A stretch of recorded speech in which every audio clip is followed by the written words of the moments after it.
vias, desse jeito. Pessoal, vamos lá? Então, hoje eu vou trabalhar com vocês alguns exercícios de rotações, envolvendo momento de inércia, envolvendo... Só corrigir um negócio aqui, pronto. Tá? Envolvendo o momento de inércia. Então, aqui, por exemplo, nesse caso, ele pede para calcular o torque resultante em torno do ponto O, para as duas forças aplicadas está mostrando nessa figura. A barra e as forças estão sobre o plano da página. Eu vou fazer esse exercício de duas formas. Então vamos lá. Primeiro, escolher o referencial, né? Então nós vamos escolher o referencial. Aqui. Então nós temos aqui X e Y. Professor. Oi. Você está compartilhando a tela? Professor, não está aparecendo aqui para mim também não a tela. Vocês não estão vendo a tela? Não. Não é possível, gente. Não, eu não... É sério. Eu desisto, então. Eu esqueci de compartilhar. Ai, meu Deus do céu. Fala assim, Frederico, acorda. Frederico é quando o pessoal tá bravo comigo, né? Quando minha esposa tá brava comigo, ela fala, Frederico. Mas ela não tem motivo para ficar brava comigo. Conta para ninguém, tá?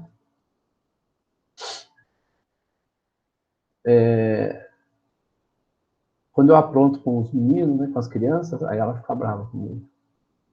Calcule o torque resultante em torno de um ponto O. Então, o ponto de referência nosso é esse aqui. Tá? Esse é o ponto de referência. Para as duas forças aplicadas. Então, é importante que a gente lembre o que é o torque. O torque, ele é definido como sendo a distância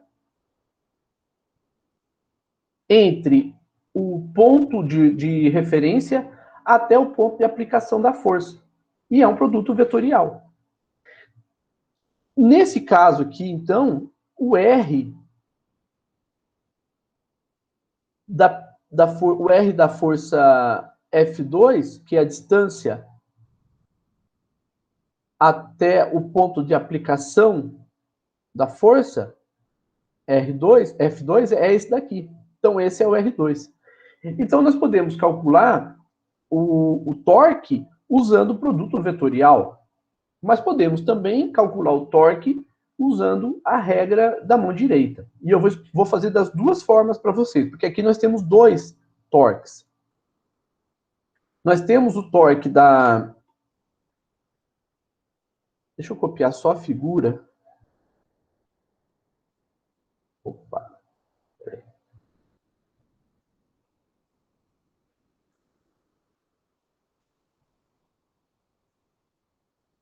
Eu vou copiar só a figura para depois a gente poder trabalhar somente com a figura. Vamos lá.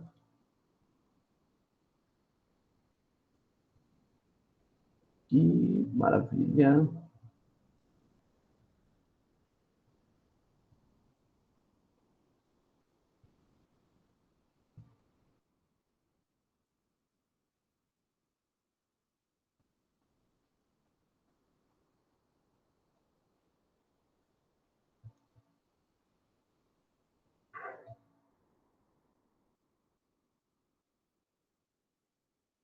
Ai, cadê a...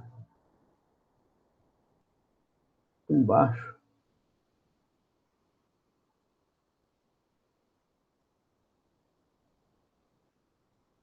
Vamos fazer para F2 primeiro, tá?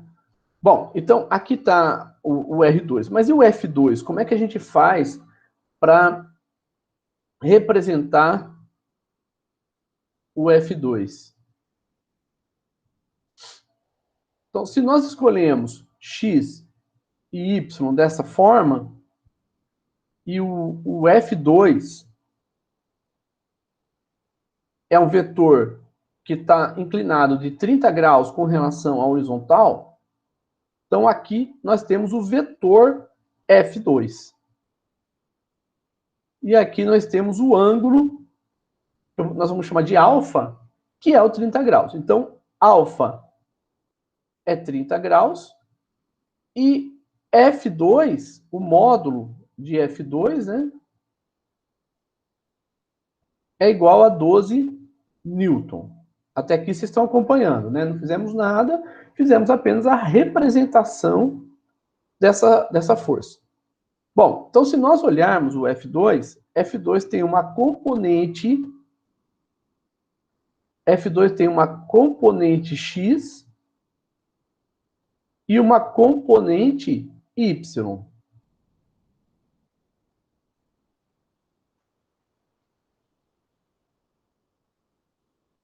Então, essa daqui é a componente Y. E aqui nós temos a componente X de F2. Então, nós podemos escrever o vetor F2 como sendo a componente X, na verdade aqui vai ser negativo, a componente é negativa, né? Porque ela está no sentido contrário, então vai ser dessa forma, mais a componente Y. Confere? Tudo bem? Perfeito. Ok. E se nós pegarmos o triângulo formado ali pela força F2 e suas componentes, então nós vamos ter o seguinte triângulo. Tá? Onde nós temos a hipotenusa é o módulo de F2, e nós temos o lado, que é F2Y e F2X. Então, esse é o triângulo que nós temos. Então, se nós temos esse triângulo, então nós vamos escrever F2X.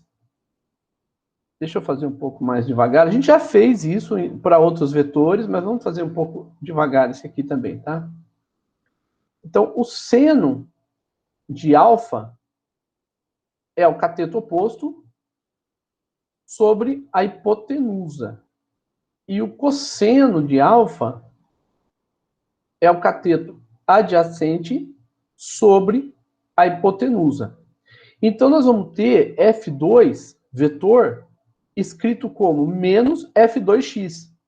Mas F2x, que é dada por essa expressão. Então, aqui nós temos o F2x. E aqui nós temos o F2y. Então, substituindo essas duas expressões em F2 vetor, nós vamos ter F2x e F2y. F2x é F2 cosseno de alfa na direção x, mais F2 seno de alfa na direção j. Tudo bem até aqui, gente? Alguma dúvida? Por enquanto não, professor. Beleza. Alguém com dúvida? Por enquanto também não. Eu não, Beleza. professor. Ótimo. Então vamos dar continuidade, né? Veja que, se nós vamos dar continuidade nisso, então o módulo de F2 é 12 e o ângulo é 30 graus. Então nós vamos ter F2 escrito como menos, não esquece do sinal, tá? Então vai ser cosseno de 30 vezes a força, que é 12. Então vai ser 10,39 na direção X. Ah, professor, posso colocar 10,4? Pode. Mais do que isso, colocar só 10 eu acho que é abusar um pouco da aproximação. Mas 10,4 você pode usar sim. Mais 5, que é o F2 seno de 30, na direção J. Newton. Não esquece das unidades, tá? Então, com isso, nós temos o F2. E o R2, nós já temos, olhando para a figura. Então, se nós olharmos para a figura, nós temos o R2.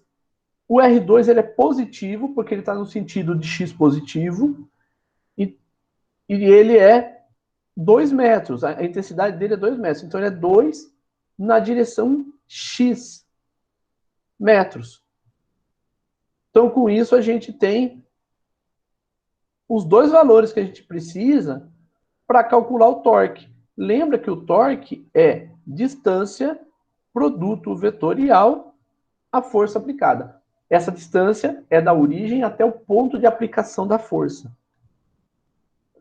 Então, vamos copiar esses valores aqui. Vou criar uma página. Opa, não é esse não. Espera aí. Anterior, aqui. Pronto. Então, tá aí. Então, agora nós vamos fazer o produto vetorial. Então, esse aqui nós vamos chamar de torque da força 2. Nós estamos trabalhando com o torque da força 2. E vai ser R, que é 2I, produto vetorial, menos 10,39I, mais 5J. Tá? Esse é o torque. Então, nós temos aqui o R2. Aqui nós podemos colocar tudo 2, tá? Então, R2 e o vetor F2. Bom, para calcular esse vetor, nós temos duas formas também. Mas, eu vou trabalhar aqui, vou mostrar aqui para vocês duas formas. Uma das formas é trabalhar com a distribuição, né? Como a gente faz quando a gente está fazendo multiplicação. A gente multiplica esse daqui por esse daqui, tá? Então, dessa forma, nós vamos ter 2i, produto vetorial, menos 10,39i, mais 2i, produto vetorial, 5j. Mas aí a gente lembra o seguinte, que o i, produto vetorial j, é k. Isso é k, tá, gente? Deixa eu colocar um k. Eu gosto de usar esse K, mas muita gente não entende. Então, K. Tá? K, produto vetorial I, é igual a J. E J, produto vetorial K, é I. Então, isso aqui a gente tem como padrão, né, pelo padrão que a gente usa nas coordenadas tridimensionais. Então, I com J é K, K com I é J, J com K é I. E o contrário é negativo. Então, se você fizer J com I, é menos K. I com K é menos J. E K com J é menos I. Tá? Então, você pode também pensar da seguinte forma, que I, J, K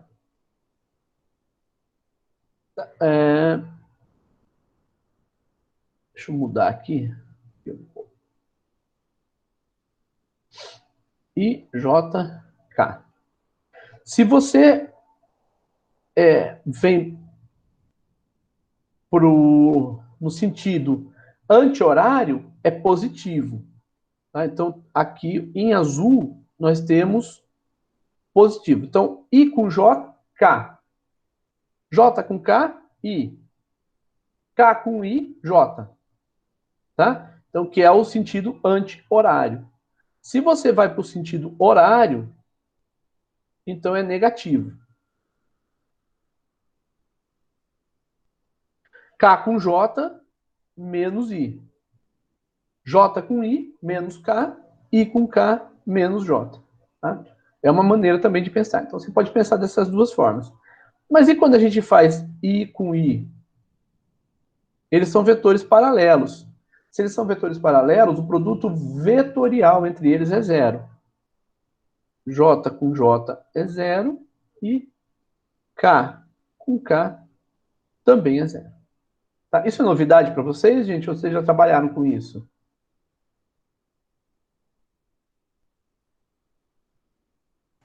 Professor, para mim é novidade. Para mim também é novidade, Verdade, professor. professor. Tá. Então, peraí. Se é novidade para vocês, vou mostrar um gráfico aqui. Um gráfico não, uma representação tridimensional. Então, vamos lá. Vou fazer uma representação tridimensional.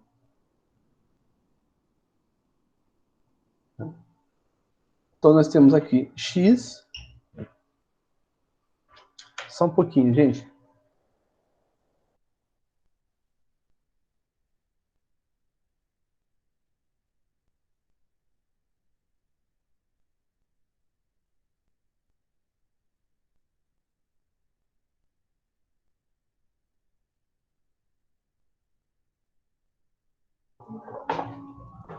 Bom, então nós temos x e y.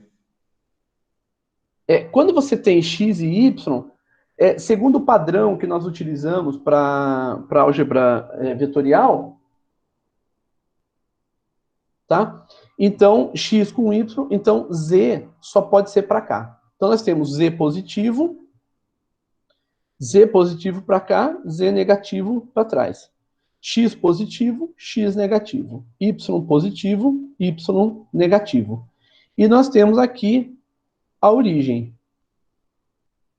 Então, essa daqui é a origem.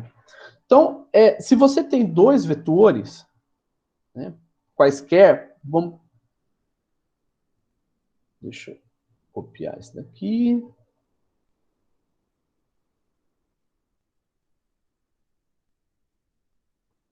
Se nós temos dois vetores, eu vou pegar dois vetores quaisquer aqui, tá? Vou pegar um vetor em x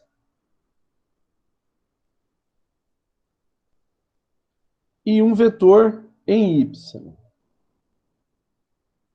Vou pegar aqui um vetor, vou chamar ele de u na direção i, tá? Então, eu posso também dizer que esse é o vetor u e digo que u vai ser o módulo de u na direção x. E vou ter um vetor z. Z não, y, na direção y. E vou chamar esse vetor de vetor v. Então, v vai ser v na direção j. O ângulo entre eles é 90 graus, porque eles estão em x e em y. X e y formam 90 graus entre eles. Tudo bem? Então, Perfeito. Ok. A definição do produto vetorial entre eles, nós podemos chamar de W. Tá? Então, W vai ser o produto vetorial. Vai ser o produto vetorial entre os vetores U e V. E pela definição do produto vetorial, tá? O vetor resultante do produto vetorial de dois outros vetores, ele é perpendicular ao plano formado pelos vetores originais. Então, se aqui, por exemplo, nós temos um plano formado por U e V, então nós vamos ter o vetor W é perpendicular a esse plano, então esse vetor W só pode estar em Z. Ele está em Z. Então vamos ver como é que ele vai ficar. Então ele vai ficar U na direção X, produto vetorial V na direção J. E como nós temos I com J, nós podemos fazer o produto UV e o produto vetorial I com J. Então, W vai ser igual a UV na direção K. Porque o resultado do vetor I com J É K. é K. Tá? Porque ele tem que ser perpendicular ao plano formado por U e por V. Então, consequentemente, nós vamos ter o vetor W aqui. Então, esse daqui vai ser o vetor W. Acompanharam, né? Sim, professor. Então, agora, nós vamos fazer o seguinte. Eu vou colocar agora um outro vetor. Vou colocar um vetor no plano XY. Então, esse vetor no plano XY, nós vamos chamar de vetor U. E ele tem componentes UX, UY. E nós temos o vetor V. Tá? Deixa eu colocar em outra cor, vou colocar em verde. E nós podemos colocar o vetor. Deixa eu ver onde que eu vou colocar. Vou colocar ele em Z, tá?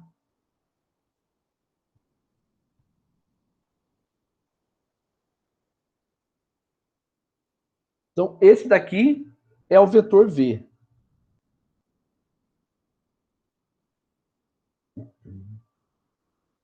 Então, nós podemos escrever da seguinte forma.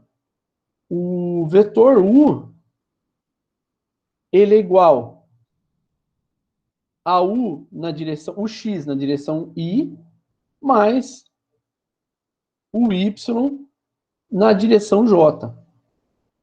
O vetor V é V na direção K. Vocês conseguem enxergar para onde estará o vetor resultante do produto vetorial entre U e V?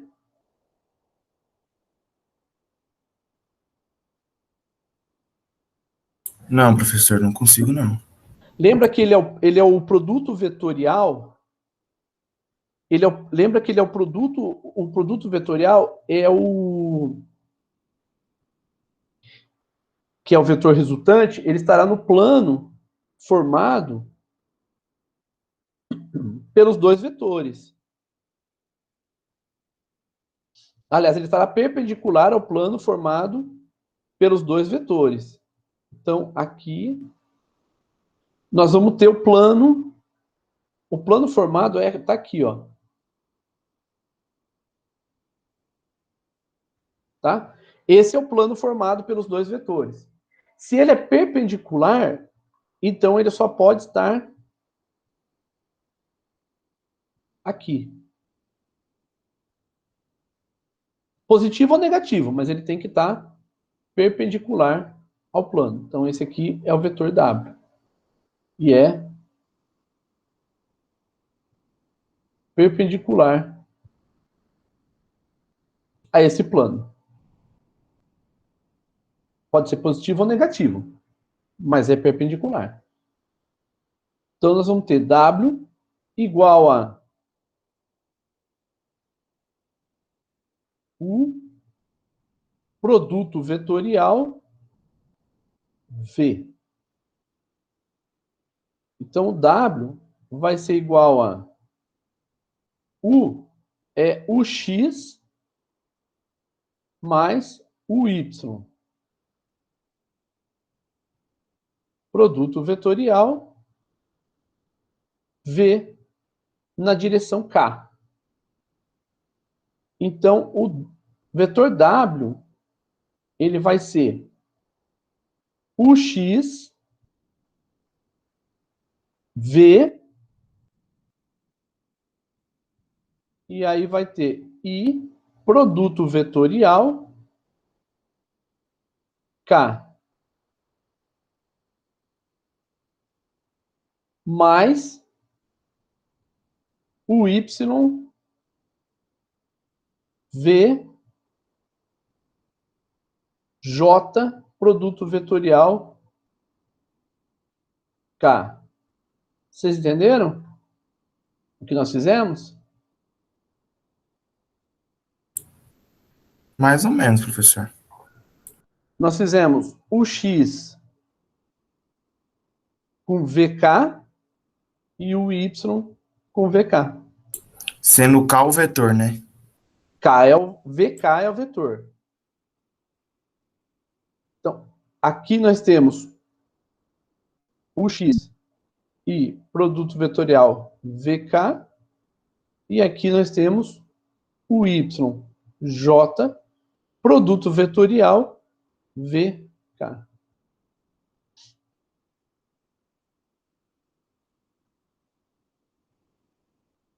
Ficou mais claro?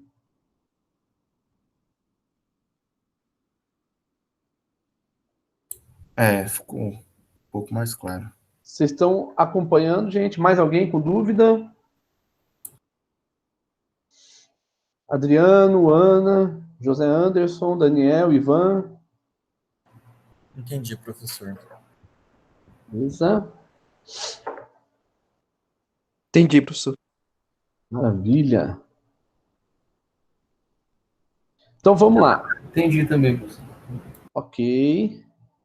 Então vamos para o resultado. Então veja que daqui nós temos que I, produto vetorial K. Quando a gente coloca chapéu ao invés de seta, o chapéu significa que só estamos representando a direção e sentido. Nós não estamos representando a intensidade. Então, I com K, aí vocês vão lembrar que I, J, K, no sentido anti-horário, é positivo. Mas é I com K. I com K é no sentido horário. Então é negativo. Então vai ser menos J. I com K dá J. Certo? Então, I, K menos J. E nós temos também J com K. J com K é no sentido anti-horário. Então, é positivo. Então, vai ser mais I. Então, nós vamos ter o vetor W, ele vai ser igual a UX vezes V na direção menos J.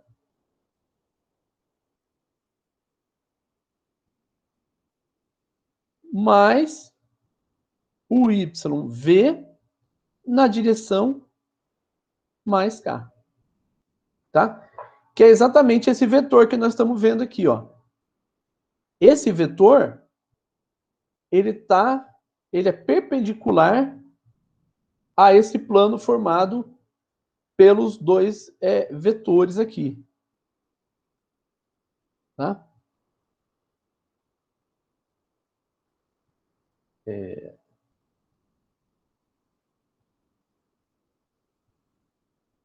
Eu fiz alguma coisa aqui errada, né? Tá errado. Aqui não é K, não, gente. Aqui é I. Já ia perguntar isso. Tá? Ah, então é I? É. Então, vamos lá. Vou pegar, deixa eu ver se eu consigo pegar só essa figura aqui. Vou subir aqui. Uma limpada nessa figura.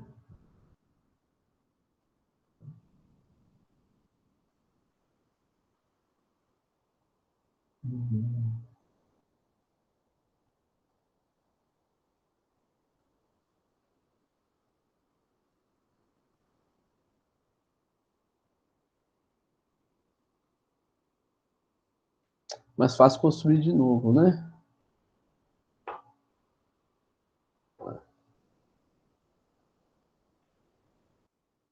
Eu acho que dá para mostrar aqui mesmo. Não precisa. Veja que esse vetor W em vermelho, ele tem uma componente ele tem uma componente X e uma componente Y. Tá? Então, só que se a gente olhar, ele é o contrário do que nós colocamos. Isso pela própria construção. Então, a gente vê que esse daqui é o menos W. Então, a nossa hipótese é que ele seria seria perpendicular a esse plano, mas que poderia ser positivo ou negativo. Então, a nossa hipótese foi que seria positivo. Só que a gente viu que ele tem uma componente negativa em Y e positiva em X. Então, como é que a gente faz para montar esse vetor? Vamos lá.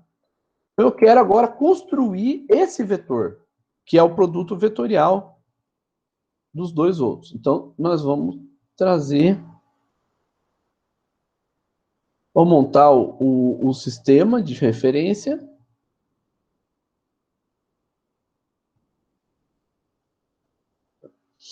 E aqui nós temos X, Y e Z. A gente sabe que o vetor W ele tem uma componente negativa em Y e uma componente positiva em X. Essas duas componentes formam o vetor W.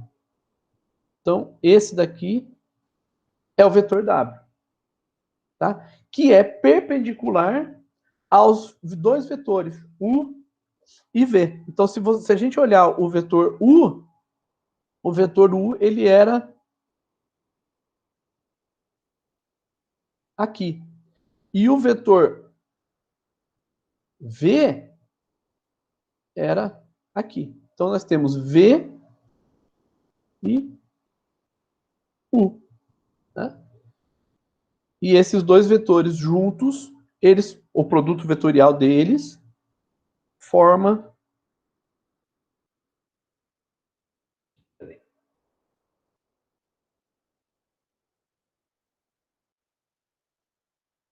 o produto vetorial deles vai dar como resultado o vetor W. Está aqui. Tá?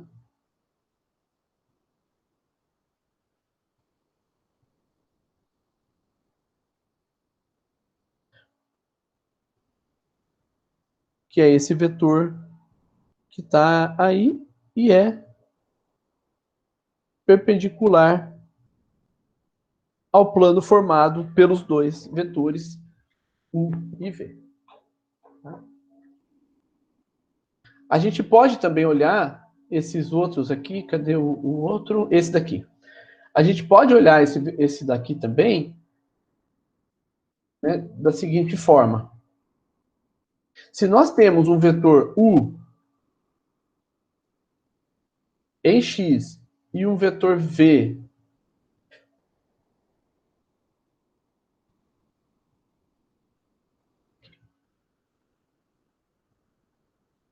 então nós temos aqui, esse daqui é o vetor, eu vou fazer o contrário agora. Veja que aqui o U está em X, eu vou colocar o U em Y. E o V nós vamos colocar em X. Então nós vamos ter U como sendo o módulo de U na direção J e o V como sendo V na direção I.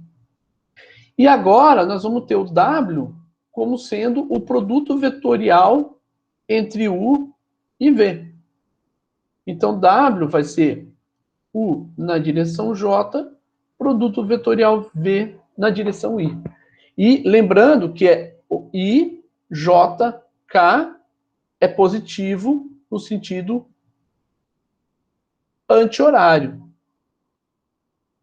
Se ele é positivo no sentido anti-horário, então J com K, que é esse daqui, perdão, J com I é negativo. Então o W vai ser U vezes V, J, produto vetorial I, mas J, produto vetorial I, é menos K. Tá? Então, o resultado do vetor W vai ser o módulo de U vezes o módulo de V, vai ser negativo, né? Vezes na direção K, só que negativo. Então, o vetor ao invés de ser como o anterior, ele vai ser para cá. Esse é o vetor W. Ele é perpendicular ao plano formado por U e por V, só que ele é negativo, porque nós fizemos o contrário. Nós fizemos, ao invés de fazer X com Y, nós fizemos Y com X, que é o que está aqui, ó. Aqui está X,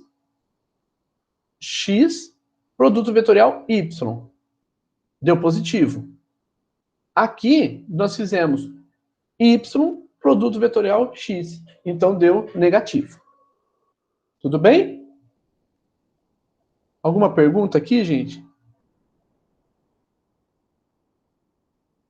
Não, professor. Eu acho que não, professor. Dá para continuar no exercício lá. Então, vamos lá para o exercício agora. Tá? Vocês vão ter álgebra vetorial, vocês vão ficar craques em álgebra vetorial, não se preocupem, tá? Esse aqui é só um preâmbulo bem superficial mesmo, tá? Bom, então vamos lá. Voltando agora para o exercício, o que nós temos? Que o torque vai ser R produto vetorial F, tá? E aqui, mais do que isso, né? Aqui nós estamos fazendo para para a força 2. Então, é torque para a força 2. Então, se nós... Vou pegar só esses resultados aqui, agora sim, tá? E vamos trazer ele para cá. Bom, o torque, portanto, da força 2, ele vai ser R2, que é 2 na direção X, produto vetorial menos 10,39 e mais 5J, né? Onde nós temos R2 e F2. Produto vetorial entre esses vetores. Bom, então o torque vai ser o 2i, tem que fazer o produto pelos dois, né? Então é 2i vezes menos 10,39, deixa eu fazer exatamente isso aqui, que vai dar menos 20,78 e produto vetorial I mais 10 e produto vetorial J. Mas, dois vetores paralelos, o resultado do produto vetorial entre dois vetores paralelos é zero. E o produto vetorial de I com J é K. Então, isso nos leva a o torque da força 2 com relação à origem O, portanto, vai ser 10 na direção K. E as unidades? Nós temos que o R tem a unidade de metros. R tem a unidade de metros e a força está em Newton. Tem que atentar para isso, tá? Então, as unidades são Newton vezes metro. Essa é a unidade que nós vamos usar para torque, tá? Então, esse é o torque da força 2. Falta a gente determinar o torque da força 1. Mas, se a gente olhar veja que o R2, se a gente colocar o R2 aqui também no gráfico, na representação gráfica aqui, a gente observa que nós temos aqui o R2, o produto vetorial de R2 com F2, ele vai ser perpendicular ao plano formado por esses dois vetores. O plano formado por esses dois vetores é aqui, ó, em XY. Então, esse aqui é o plano formado pelos dois vetores. Então, só pode estar em K. Só pode ser, não pode ser outro, que é o K que apareceu aqui. Alguma pergunta até aqui?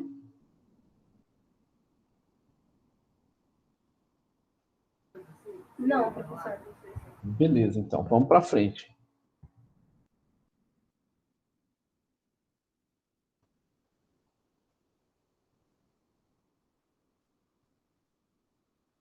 Cadê?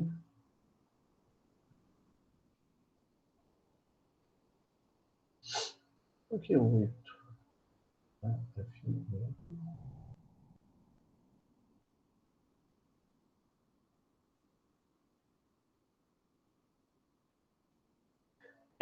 Eu fiz uma coisa aqui que está errada, né? Eu olhei lá nas minhas notas.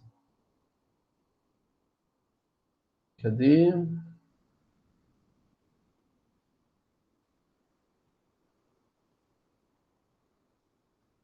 O F2 é 12 newton, não 10.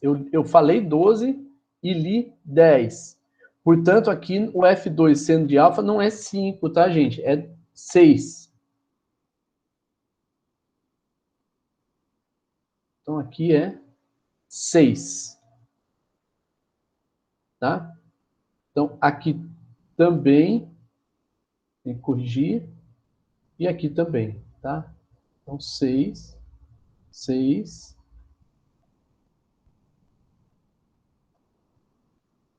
6, corrigindo tudo, né? Aqui também.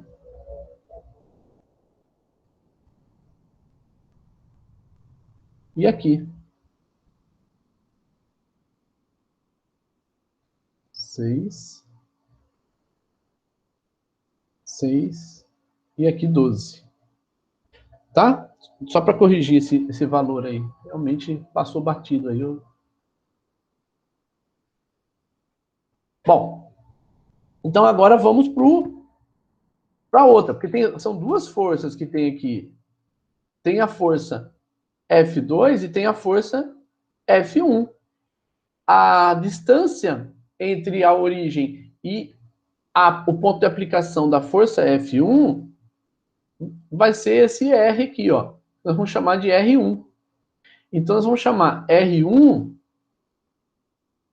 5 I. Lembrando que nós adotamos como referência... Opa!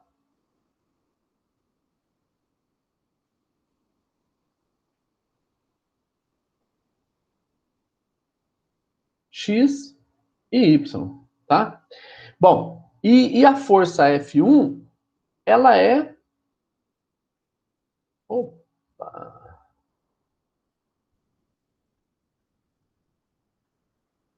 Aqui. Então, ela é F1. E F1 é igual a menos, porque está no sentido de x negativo, menos 8 J. Tá? Newton. E a distância em metros. Então, o que nós temos é que a distância está em x. Então, esse daqui é o R. E a força está em Y.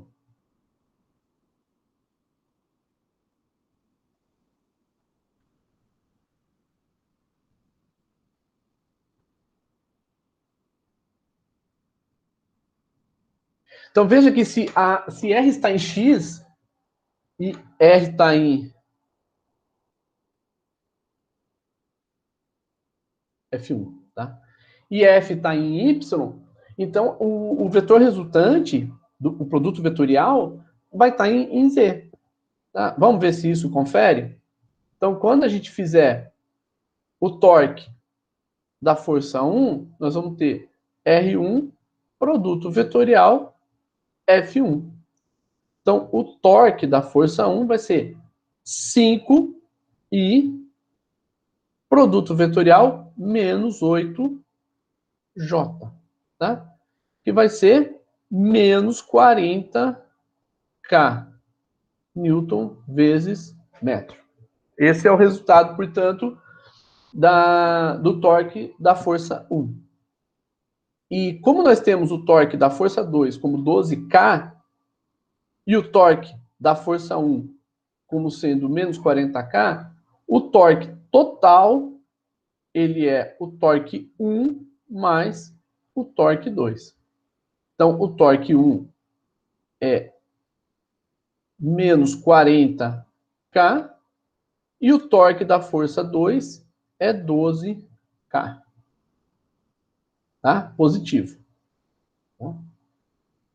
Então, vai ser menos 28K Newton vezes metro. Então, veja que esse é o torque total sobre o ponto O. O que é que isso significa?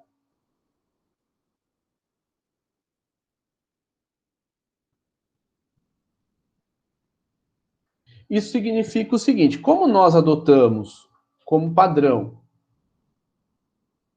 que o x e o y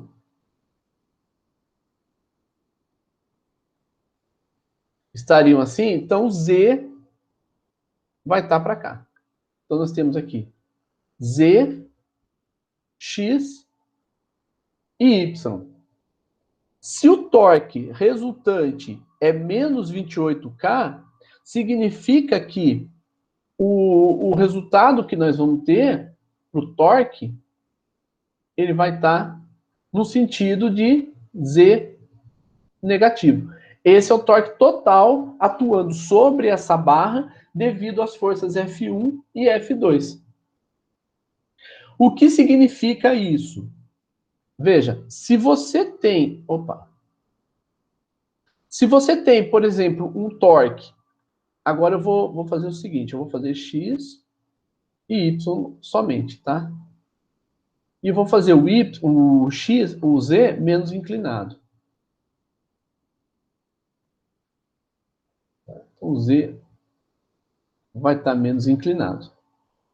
Se nós temos aqui uma força, um torque, melhor dizendo, um torque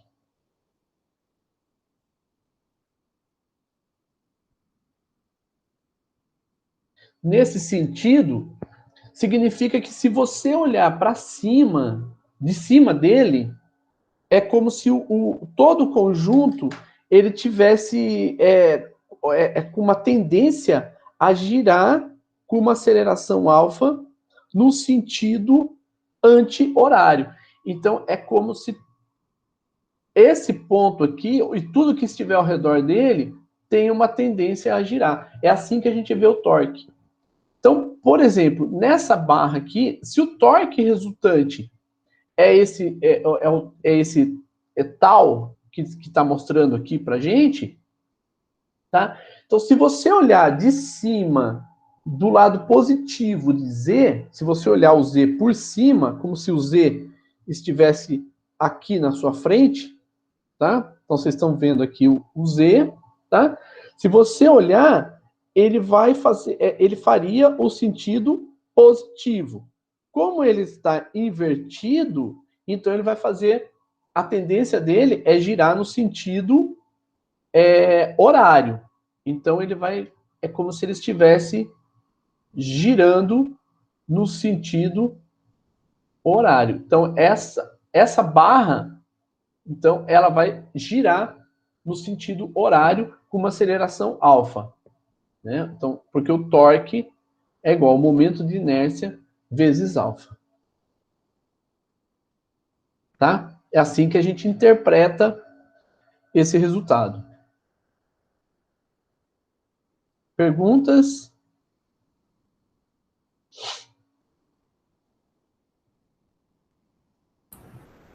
Não, sem pergunta.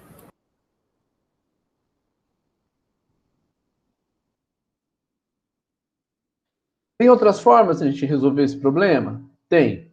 São mais fáceis ou mais difíceis? Aí vai depender muito de vocês.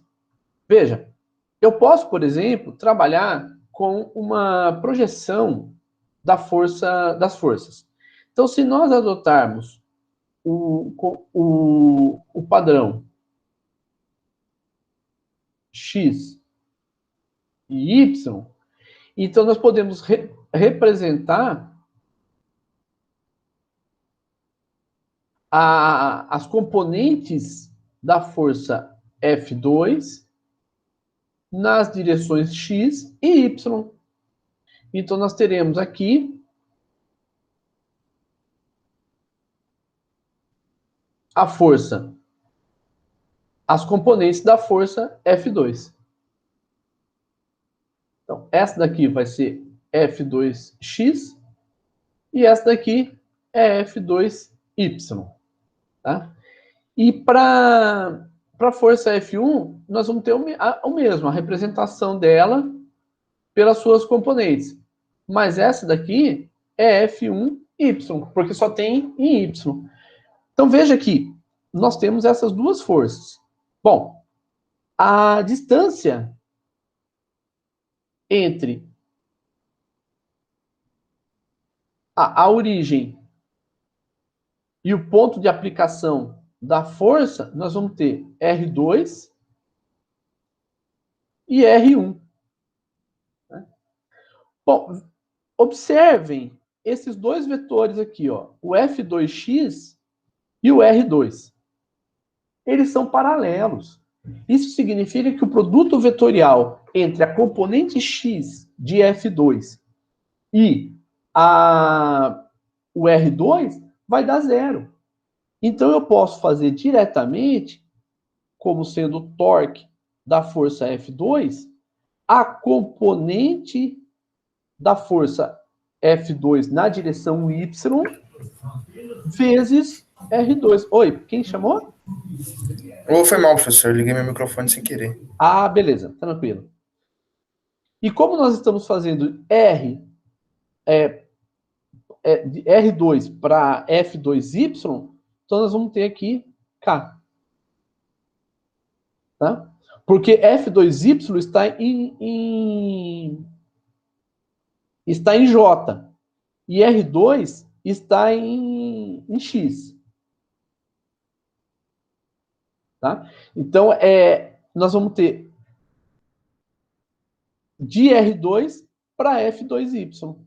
Então, é positivo. F2Y a gente já calculou e é 6. R2 a gente sabe que é 2 na direção K. Então, aqui vai ser 12K Newton vezes metro. Tá? E o torque da força 1 vai ser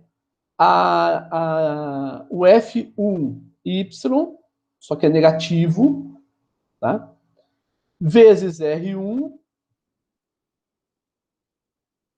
Aqui eu não preciso nem adotar ele como negativo agora, mas eu posso, por exemplo, olhar que o R1, produto vetorial F1Y, né? Ele vai estar no sentido, ele vai ser X, porque R1 está na direção X, produto vetorial menos J. Então, I, produto vetorial menos J, vai ser menos I, produto vetorial J. Portanto, I, produto vetorial menos J vai ser igual a menos K. Então, aqui vai ser menos K. Tá? O F1Y é a própria força que nós temos aqui, que é 8 newton. Ah, estava aqui. 8 newton. Vai ser 8 vezes 5. Então, vai ser menos 40 na direção K, newton vezes metro. E a soma deles vai ser o torque total, que vai ser 12 menos 40 na direção K. E vai ser menos 28K Newton vezes metro. Tá? É uma forma também de você calcular. Eu achei essa forma mais fácil, professor. Não mais fácil, mas um pouco mais rápida também. É mais rápida. Essa daqui é mais Eu rápida. achei bem melhor. Então são duas formas aí, e aí vocês escolhem, né? É porque às vezes quando você tem vetores no espaço tridimensional, aí vai ser um pouco mais complexo, tá? Para vocês resolverem. Aí não vai ser tão direto. Tá? Deixa eu fazer um exercício aqui para vocês, que envolve...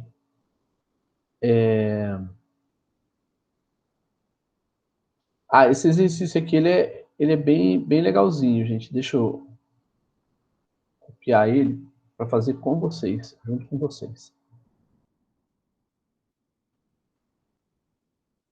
Então, esse exercício aqui, ele é um exercício bastante típico, ele é um exercício, poderíamos dizer até clássico. Deixa eu copiar. Cadê a imagem? Oh, sumiu a imagem. Agora vai. Tá? Deixei ele aqui, vamos voltar. Bom, uma caixa de 12 quilogramas em repouso, isso é importante a gente anotar essas questões aqui, em repouso sobre uma superfície horizontal e livre de atrito, então não tem atrito aqui, está atada a um peso de 5 quilogramas por um cabo delgado. Então vamos chamar isso daqui de M1 e aqui de M2. Tá? Já vai aparecer, peraí. Pronto. M1 e M2. Por um cabo delgado e leve, que passa sobre uma polia com atrito desprezível. A polia possui uma forma de disco maciço e uniforme com massa de 2 quilogramas e diâmetro 0,5 metros. Vamos colocando aqui os valores, tá? Então, vamos lá. M1, 5 quilogramas. M2, 12 quilogramas.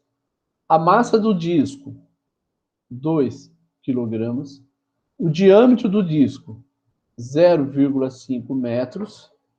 Após o sistema ser libertado, ele pede para achar tensão no cabo, aceleração da caixa e os componentes horizontal e vertical da força que o eixo exerce sobre a polia. Calma, nós vamos ver tudo isso aqui. Então, vamos lá. Então, esses são os dados que nós temos, e agora nós vamos fazer a distribuição das forças atuando sobre esse objeto. Quais são as forças atuando sobre a caixa de 12 quilogramas? Força peso e a normal.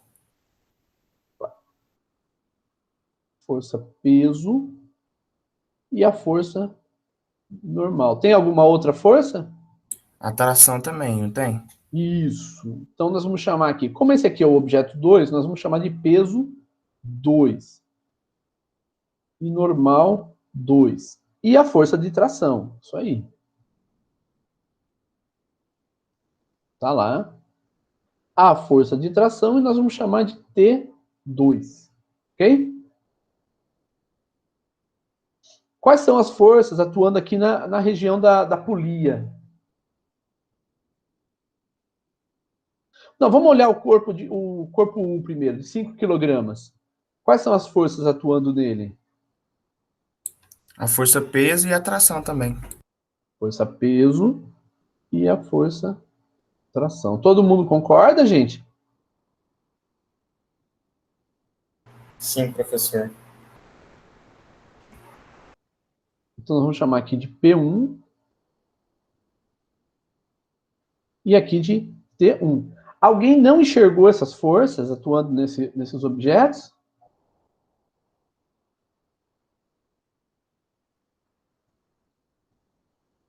Beleza. Então, vamos lá. Na polia, nós temos aqui, porque é a mesma corda, nós vamos ter essas forças atuando sobre a polia. Então, vai ser T2 e aqui vai ser T1, tá? Eu ainda não sei se essa T1 vai ser igual a T2 ou não. Lembra que nós fizemos um cálculo há muito tempo que T1 era igual a T2, mas lá não tinha massa. Aqui tem massa, tá? Aqui a polia vai girar. Eu não sei para onde ela vai girar, mas vamos supor que ela vai girar para cá. Então ela vai ter um giro no sentido horário. Ok? Ok, professor. Então vamos escrever as equações de movimento nesse caso. Então vamos lá. Para o objeto 1, nós temos P1 menos T1 igual a M1 vezes A1.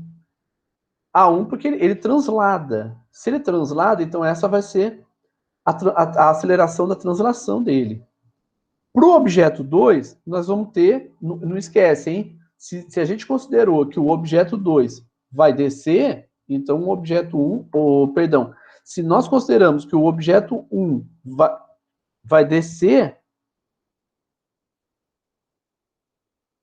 então nós temos que considerar que o objeto 2 vai para a direita. Então nós vamos ter T2 é igual a massa do objeto 2 vezes a aceleração do objeto 2. Tudo bem, gente? Sim, professor. Sim, professor. Beleza. Então, nós podemos resolver. Nós podemos dizer o seguinte, como o cabo é inextensível, então a quantidade que o objeto 1 se deslocar para baixo é igual à quantidade do deslocamento do objeto 2 para a direita. Então, se nós tivermos aqui no objeto 1 um deslocamento de delta y e tivermos aqui no objeto 2 um deslocamento de delta x, o módulo de delta x vai ser igual ao módulo de delta y.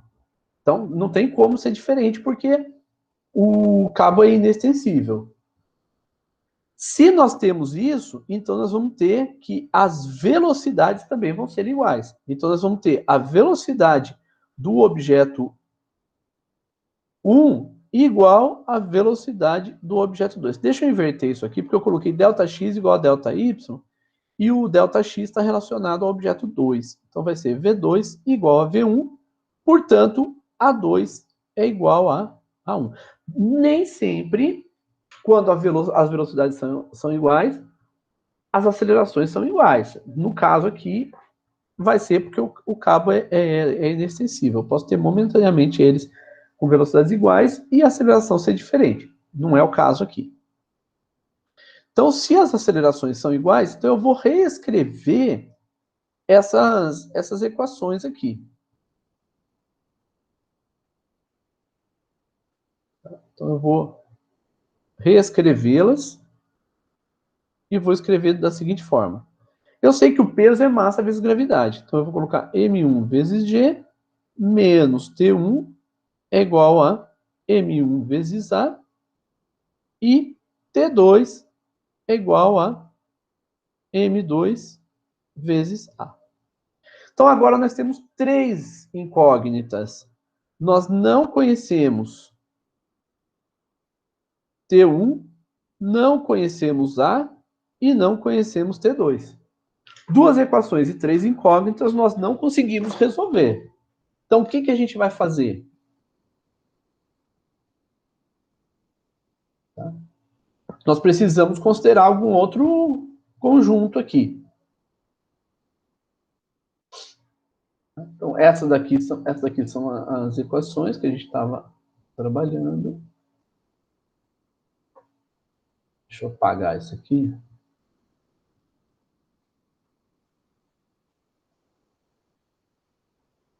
Bom,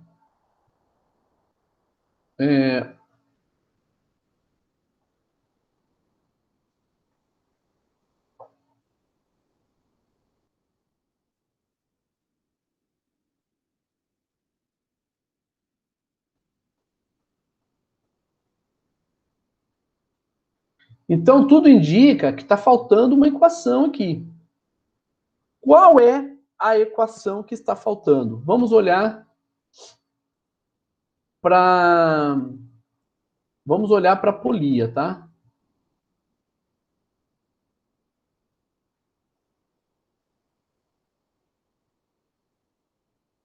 Então, vamos olhar para a polia, mais ou menos no centro. Não vou centralizar muito bem, não, mas vamos lá. Então, nós temos aqui as forças T1 e... Aliás, T1 aqui, né? E T2. T1 e T2. E essa polia, ela tem massa M. E é um disco. Numa das aulas anteriores, nós calculamos o momento de inércia. Então, veja só. Nesse caso aqui, o torque é igual ao momento de inércia vezes alfa. Por que torque? Porque essas forças, T1 e T2, vão fazer com que essa polia, ela gire no sentido anti-horário. Então, vai haver o giro dessa polia. Mais do que isso, vai ter uma aceleração. Né? Vai ter uma aceleração porque essa velocidade angular, ela vai começar, à medida que o objeto de 5 kg cai, essa polia vai girar e cada vez mais rápido, tá? Então vai ter uma aceleração angular. Então, se tiver torque, tem uma aceleração angular. Isso que a gente precisa compreender. Bom, então se o torque é igual a I vezes alfa, quem é o torque? O torque vai ser aqui tem o raio também, deixa eu colocar o raio dessa polia. Vou colocar um raio aqui, R. Então, o torque, ele vai ser o torque da força T1 e o torque da força T2. Então, nós temos dois torques aqui. Então, vai ser R vezes T1, tá? É negativo, mas como eu estou fazendo o movimento positivo no sentido da queda do objeto de 5 kg, então eu estou considerando positivo. Então vai ser RT1 menos RT2. Então esse é o torque das forças. Lembra que o torque é força, é distância da origem até o ponto de aplicação da força, que é o próprio raio, produto vetorial força. Como aqui nós já sabemos que o movimento vai ser anti-horário, então não vou fazer nem vetor, eu já vou fazer direto o escalar. Então vai ser RT1 menos T2. Bom, usando essas duas equações aqui, então, a gente pode dizer que RT1 menos T2 é igual a I vezes alfa. Se RT1 menos T2 é igual a I vezes alfa, então nós vamos ter T1 menos T2 igual a I vezes alfa sobre R. Tá? E aí, o que eu vou fazer? Eu vou jogar essa equação para cá, porque ela é uma das equações que vai nos auxiliar para resolver o problema. Então, eu vou copiar essa daqui. Gente, se tiver alguma dúvida, vocês falem aí, tá? Para a aula e fala, que às vezes eu me empolgo, começo a falar, não paro mais.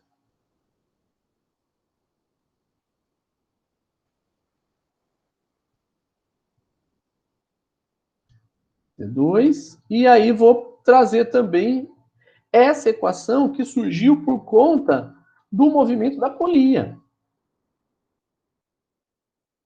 Tá? Então tá aí a equação, a terceira equação que a gente precisava. Só que veja, quando nós temos a polia, vamos copiar essa polia para cá também, que eu quero explicar uma coisa para vocês.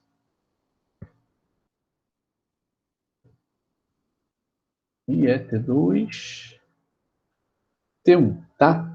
Deixa eu tirar T2 e T1, vai. Não vai precisar.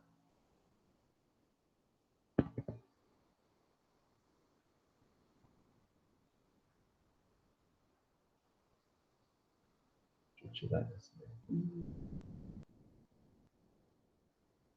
Pronto. Tira esse M também.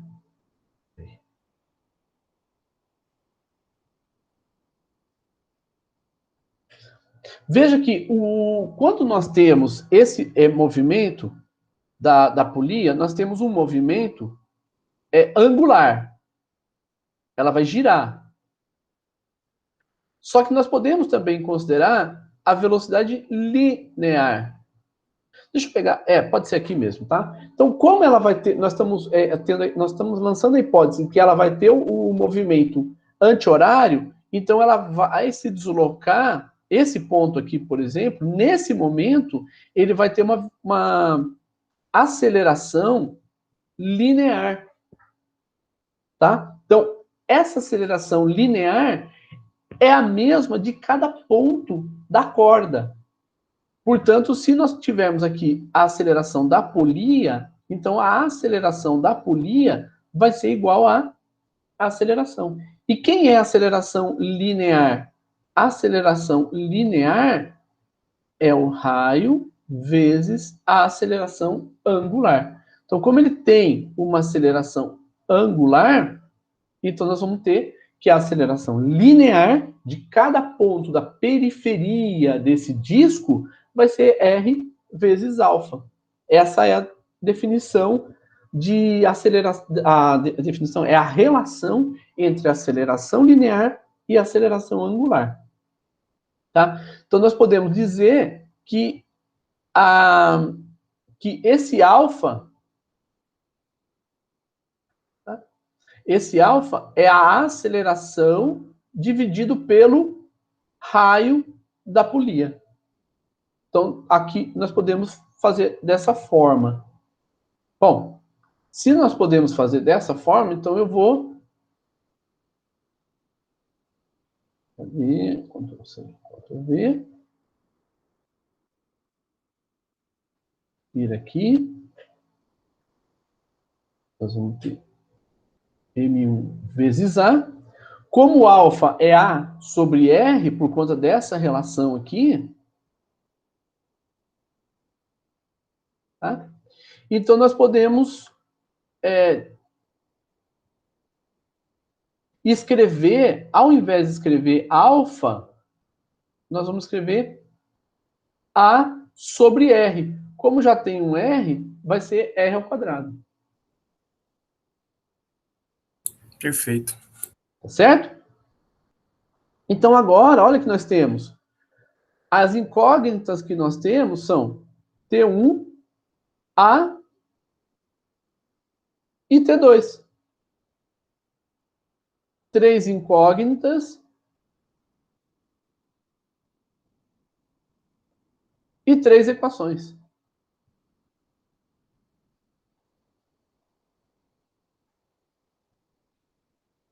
Excelente, porque agora a gente pode resolver o problema. E vamos resolver, então. Agora nós temos tudo para poder resolver esse problema. Muito devagar, gente? Tá bom? Tá rápido? Como é que tá? Pode continuar, professor. Pode meter bala. Tá bom, professor. Beleza.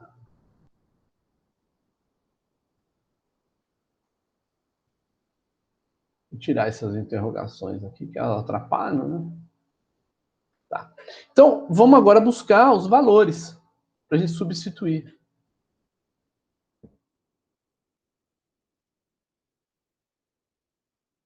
Nós temos podemos usar 9,8, então M1 vezes... vou usar 10 para ficar mais fácil, tá, gente? Então, eu vou usar 10. G igual a 10, tá? G igual a 10 metros por segundo ao quadrado, tá? Mas professor, eu posso usar 9? Pode sim. Tá? Então, vamos lá. Então, vai ser 50 menos T1 igual a 5 vezes A. T1 e T2 eu não conheço, então vai ficar T1 menos T2, igual a o momento de inércia. Aí você fala assim, mas eu não conheço o momento de inércia. Mas nós podemos conhecer. Veja que nós já sabemos que o momento de inércia, ele é um disco. Bom, primeira coisa é um disco. Isso é importante a gente ter em mente, tá? O momento de inércia do disco, conforme nós calculamos nas aulas anteriores, é mr ao quadrado sobre 2, tá? Esse é o momento de inércia do disco. Então, se nós substituirmos um mr quadrado sobre 2 aqui nessa expressão, nós podemos escrever aqui como sendo o r ao quadrado cancela com r ao quadrado, vai ficar m sobre 2 vezes a. Tá? Como m é 2, então vai ficar apenas a. Então aqui vai ser a. E o T2 é igual à massa do objeto 2 vezes a aceleração. Então pronto. Temos aqui as equações. Podemos chamar de 1, 2 e 3. E eu posso fazer o seguinte, agora resolver isso aí é com vocês. Eu posso substituir T2 aqui na segunda, achar T1 e etc, né? Eu vou fazer o seguinte, eu vou somar 1 com 2 com 3. Quando nós fizermos essa soma, veja que menos T1 mais T1 vai dar 0 e menos T2 mais T2 vai dar 0. Então nós vamos ter 50 igual a, do outro lado nós vamos ter 5A mais A, 6A, mais 12A, que vai ser 18A. Portanto, a aceleração vai ser 50 dividido por 18, que vai ser aproximadamente 2,8 metros por segundo ao quadrado. Tá? Que é aqui, ó, 2,72, porque eu usei G, igual a 9,8. Tá? Fechamos achando a aceleração. Esse daí também foi de boa, professor. Maravilha, gente, é isso mesmo.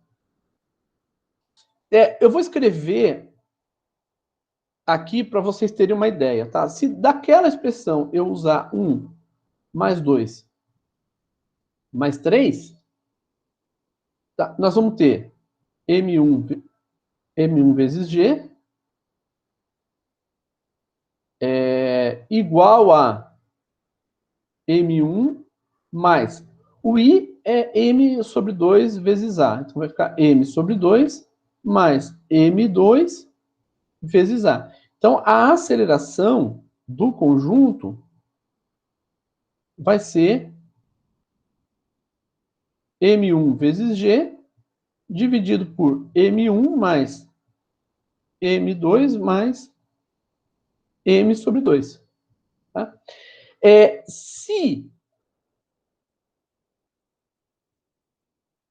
Se a massa da polia for muito menor do que a massa dos objetos, então nós podemos considerar a massa da polia aproximadamente zero comparada com as massas dos objetos. Tá? Se isso acontecer, então nós caímos naquele caso que nós calculamos lá atrás, que é o caso em que a polia ela só está ali para mudar a direção do movimento, mas ela não influencia na aceleração. Nesse caso aqui, ela tem influência direta na aceleração, porque você tem um momento de inércia dela, tá? Então a gente vai ver, inclusive você pode ver que ela consome energia, tá? Inclusive energia cinética, ela consome energia cinética nesse caso. Tá? Se m, então, for igual a zero, então a aceleração vai ser m1g sobre m1 mais m2. E aí a massa da polia não é considerada, né? Então ela não influencia. Só isso. Bom, então se a aceleração a gente determinou e encontrou o valor de 2,8 metros por segundo ao quadrado, então agora a gente pode achar T1 e T2. T1 vai ser 50 menos 5 vezes A. Então, T1 vai ser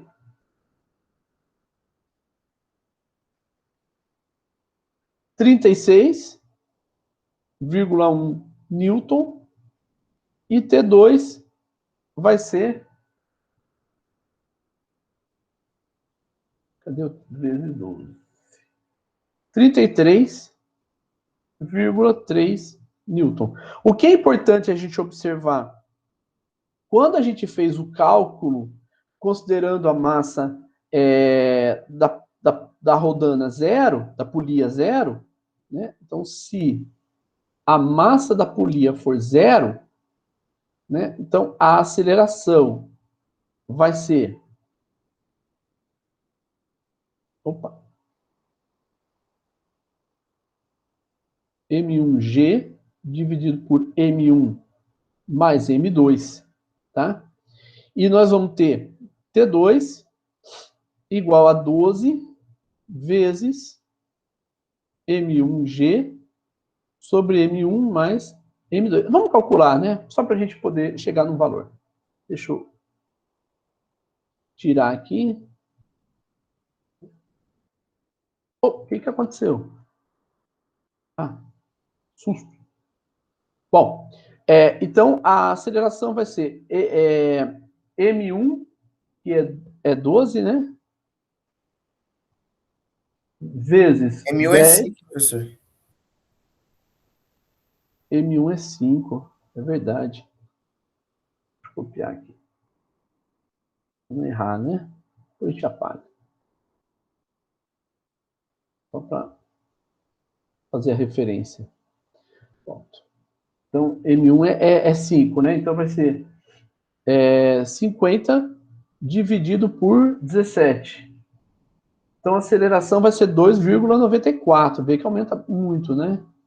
2,94 metros por segundo ao quadrado.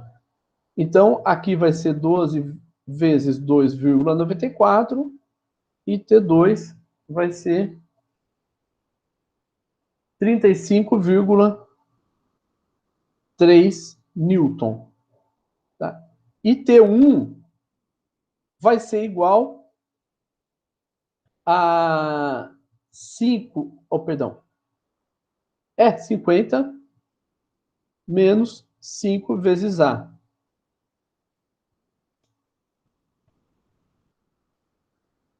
Tá?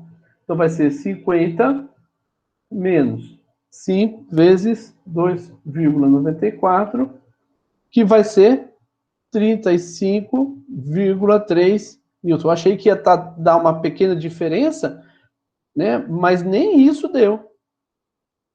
Tá? Aí, desavisados, o que a gente poderia fazer? Você poderia trazer aqui a equação 2 e usar da seguinte forma. T1 menos T2 é igual a A. Então, eu vou calcular T1. T1 vai ser igual a A mais T2. Então, T1 vai ser igual o A é 2,94 mais 35,3, que daria 38,24 newton. Ué, mas deu alguma coisa errada? Eu achei dois valores de T1. Eu usei a equação 1, a equação 2 e a equação 3. E agora? Para a gente concluir. O que aconteceu? Alguém tem uma proposta? Professor, T1 não é igual a T2? É. Não Aqui, daria ó. pra gente já fazer aqui direto aqui, ó? Aceleração igual a zero, porque seria 35. Aceleração não é igual a zero. Cadê? Aqui, ó. 2,94. Aqui o valor da aceleração. Ah, entendi. Uhum. Não pode fazer igual a zero, não. Não é por aí. Tem alguma outra coisa.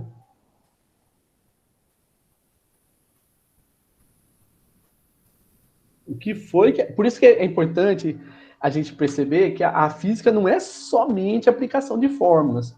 Aqui nós temos as fórmulas, temos as equações, mas teve uma contradição aqui. Isso não pode acontecer. Isso é incoerente. Ou é um valor ou é outro. O que aconteceu? Por que nós temos dois valores de tração?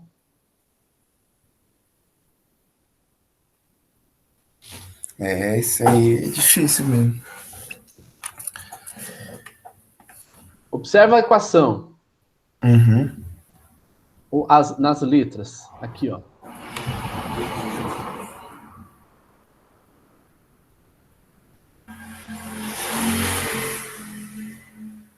Por que T1 é igual a T2? O que tem que acontecer para T1 ser igual a T2?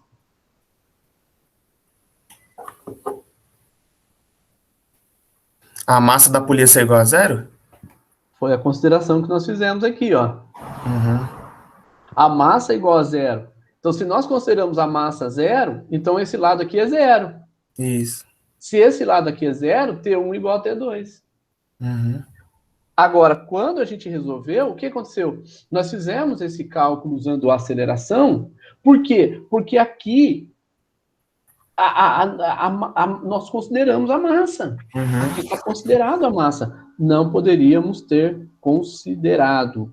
Portanto, esse valor aqui está errado por construção. Quando a gente construiu as equações aqui, ó, tá? Se a gente vai considerar a massa zero, a gente tem que considerar aqui. Isso.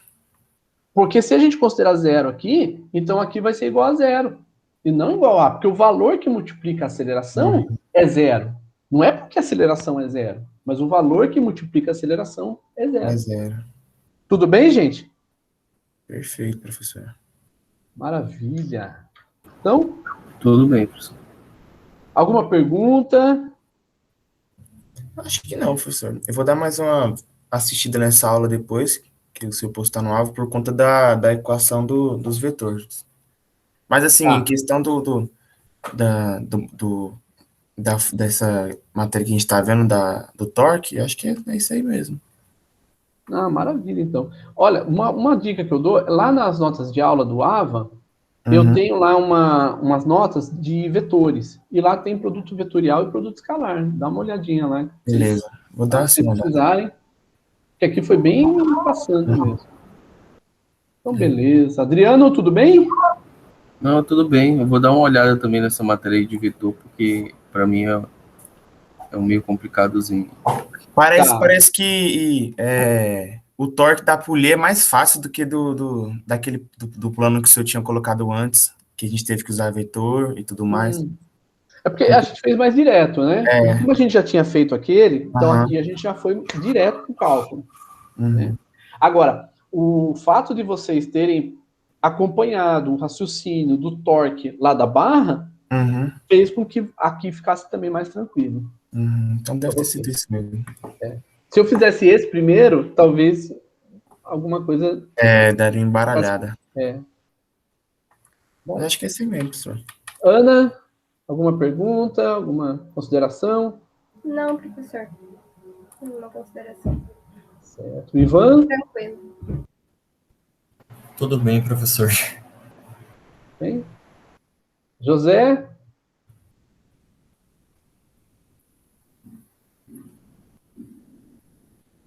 Daniel? Acho que é isso aí mesmo. Então, fechou. Então tá bom, gente. Aí, ok, Daniel.